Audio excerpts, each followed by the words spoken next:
Saudara kita yang terbaring di rumah sakit hari ini, sayup-sayup suara azan dari masjid rumah sakit masuk ke telinganya.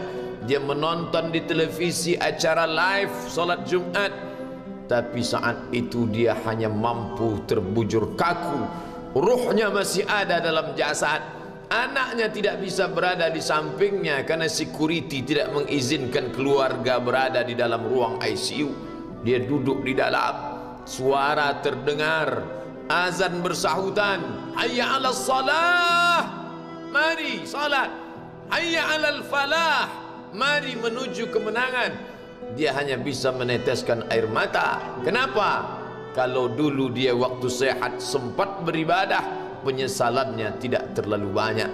Tapi kalau di saat sehat walafiat tak sempat untuk menempelkan kening ke lantai, tak sempat melangkahkan kaki ke rumah Allah, tak sempat mendengarkan khutbah, maka tak ada duka di atas duka. Air mata yang meleleh tak dapat mengembalikan masa lalu. Lan tarji'al ayyamul lati madat, yang lalu tak dapat diulang kembali. Air mata darah menangis. Yang sakit tak akan sembuh, yang mati tak akan hidup. Penyesalan selalu datang di akhir perbuatan. Belum pernah orang menyesal sebelum perbuatan berlalu. Selalu penyesalan di akhir. Di saat itu penyesalan tak lagi bermakna. Apa kata mereka ketika melihat azab Allah?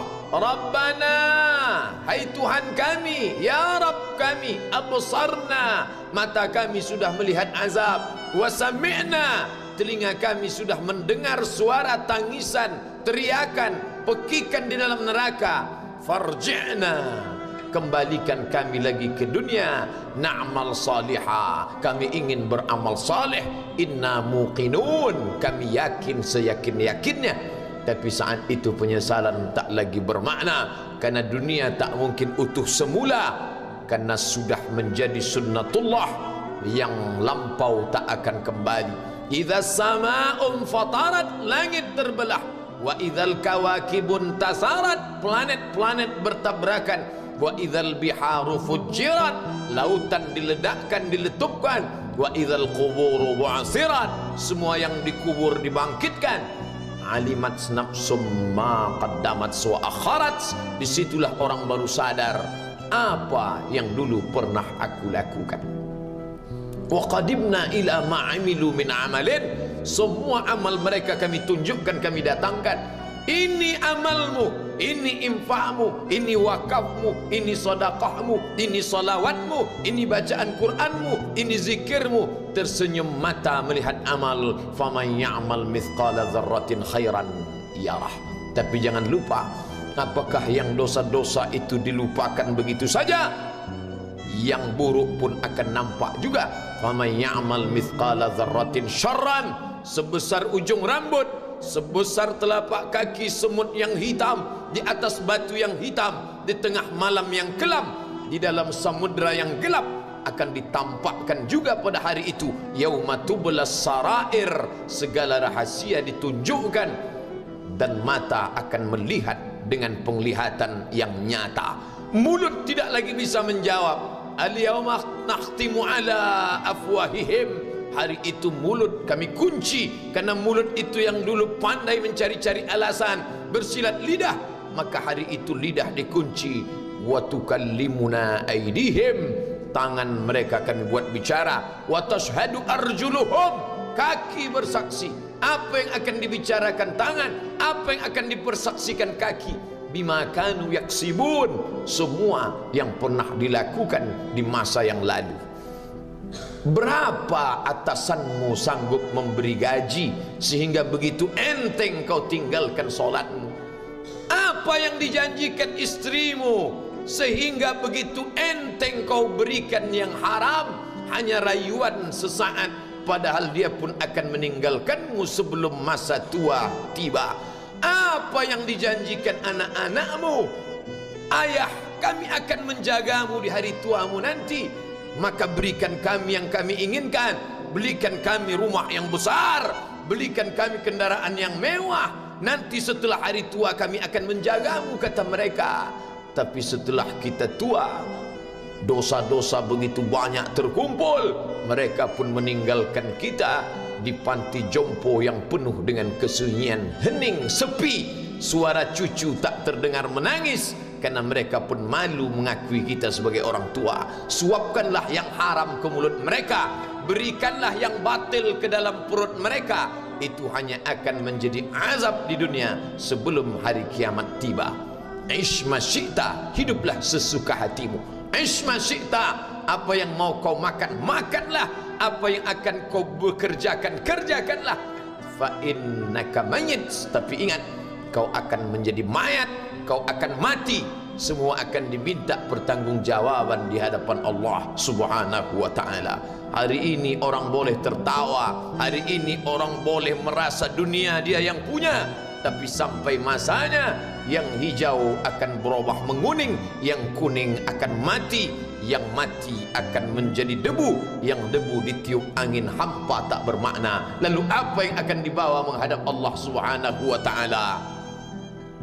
Amal saleh. Kalau pernahlah mulut itu membaca sepotong dua potong ayat sebelum berangkat bekerja, kalau sempatlah masuk ke kamar mandi mengambil air wudhu, solat sunat duha sebelum berangkat bekerja, kalau sempatlah ketika duduk dalam suasana santai membuka iPad lalu dibuka Quran digital sambil melihat beberapa ayat merenungkan maknanya, mengingat mati, kalau sempatlah mulut mengucapkan subhanallah wa bihamdihi subhanallahil azim, kalau sempatlah anak istri dibawa ke masjid iktikaf mendengarkan pengajian, kalau sempatlah beberapa persen dari pendapatan itu dilimpahkan ke rumah anak yatim panti jompo masjid, kalau sempatlah beberapa meter tanah dibeli untuk pembebasan mendirikan rumah Allah, kalau sempat memberikan beberapa karpet untuk rumah yang selalu ditinggalkan, kalau sempatlah membelikan beberapa kilo beras untuk yatim piatu dan panti jompo, itulah yang akan menolong di hadapan Allah. Adapun rumah besar dengan beberapa semen, dengan beberapa busi yang banyak, semua akan menjadi tinggal kenangan. Mereka akan menjual, membagi-baginya. Tanah yang dulu harganya semeter 100.000 sekarang sudah menjadi 5 juta. Mereka akan bagi-bagi itu semua kepada ahli waris. Lalu kita hanya membawa 3 helai kain tipis yang tidak berjahit, dan itu semua menjadi milik orang. Kalau dulu mereka kita didik dengan pendidikan yang baik, di tengah malam mereka bangun menetes air matanya, lalu dia berdoa, Rabbighfirli wa liwalidayya warhamhuma kama rabbayani shaghira, seperti tetesan embun di tengah gurun Sahara yang panas. Kalau sempatlah mereka berdoa, Allahumma ighfir lahu warhamhu wa'afihi wa'fu anhu, maka mengalirlah air yang sejuk ke tenggorokan yang kering. Kalau sempatlah mereka membeli makanan, diundangnya anak yatim, diusapnya kepala, ya Allah, terimalah sedekahku ini untuk almarhum ayahku, almarhumah bundaku. Aku tak dapat membalas budi baik mereka, ya Allah, mereka sudah mendahului aku. Maka akan mengalirlah itu sebagai perlipur lara di tengah alam barzah sementara kiamat tiba. Tapi kalau mereka hanya dididik dengan keduniawian, dididik dengan kemewahan, disumbat mereka dengan materi, tak pernah diingatkan pada mati. Ketika kita mati, mereka pun juga akan mati perasaan ingatannya. Paling celaka lagi, mereka mengingat kita dengan mengantarkan bunga, mereka mengingat kita dengan pakaian hitam, mereka mengingat kita dengan suara musik, mereka mengingat kita dengan memajang foto kita besar-besar di dalam rumah. Dan itu hanya menjadi penghalang rahmat Allah turun, tidak berkesan sedikit pun. Mereka sedang menyangka kalau dinyanyikanlah lagu kesenangan kita, terobat rindu hatinya. Kalau dipajangnya foto kita, dilingkarkannya karangan bunga, puas rindunya. Padahal itu tidak membuat pengaruh apapun kepada kita di alam barzakh. Maka sayang, buatlah sayang yang mengingatkan sesudah mati. Kalau rindu, buatlah kerinduan yang membuat dia akan tetap mengalir sebagai satu amal sesudah kematian. Idza matal insan, kalau manusia mati, inqata'a. Dulu rajin membaca Quran, berhenti. Dulu rajin salat tahajud, berhenti. Dulu rajin menghatamkan segala yang baik-baik, berhenti. Tapi ada yang tetap mengalir. Di antara yang mengalir itu adalah shadaqatun jariyah. Sempat membelikan beberapa bungkus nasi. Nampak orang tua di panti jompo menyuap nasi itu, menggeletar tangan mereka karena usia lanjut, menetes air mata. Kita bukan sedang melihat orang tua, kita bukan sedang melihat orang lain. Saat itu kita sedang melihat potret diri kita 30 tahun yang akan datang. Di mana aku 30 tahun akan datang? Surga, kenikmatan yang luar biasa, tapi dia tidak akan dimasuki oleh orang yang biasa-biasa. Solat biasa, baca Quran biasa, zikir biasa, untuk mendapatkan yang luar biasa, maka itu bukan perimbangan ibadah yang fair. Hanya dengan solat wajib biasa, hanya dengan baca Quran biasa, hanya dengan zikir biasa, hanya dengan sedekah biasa, berharap akan masuk ke dalam surga yang luar biasa, maka sungguh bukan suatu perimbangan perniagaan yang seimbang antara makhluk dengan Khalik Allah Subhanahu wa taala. Khutbah Jumat ini kembali mengingat kita, mengajak merenung bersama. Kita ini mau kemana? Di sini untuk apa? Yang kita bawa menghadap Allah itu apa? Apakah nama, jabatan, kebesaran, harta benda ikut menghadap Allah? Tidak. Dia akan tinggal menjadi puing-puing kenangan. Yang akan dibawa adalah amal saleh. Makanya kita selalu berdoa selesai wudu, Allahumma ja'alni minat tawabin waj'alni minal mutatahhirin. Ditutup dengan waj'alni min ibadikas salihin.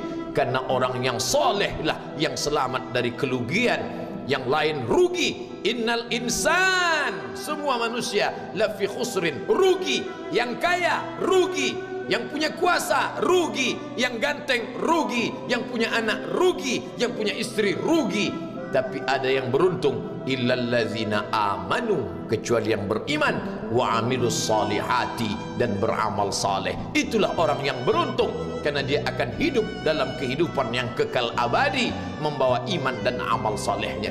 Kalau sampai hari ini masih bersemayam di dalam diri kita, mari kita jaga. Dan kita berharap kepada Allah husnuzan, Allah menutup usia kita ini dengan husnul khatimah. Ketika itulah malaikat datang memanggil, menyambut, ya ayyatuhan nafsul mutmainnah, wahai jiwa yang tenang, irji'i ila rabbiki, kembalilah engkau kepada Tuhan Rabbmu, radiyatan mardiyah, engkau ridha kepada Allah, Allah pun ridha menerima engkau sebagai hambanya. Fadkhuli fi ibadi, masuklah engkau ke dalam golongan hambaku. Wadkhuli jannati, masuklah engkau ke dalam surgaku. Saat itu ruh keluar dari badan seperti tetesan air di hujung daun yang lembut menetes.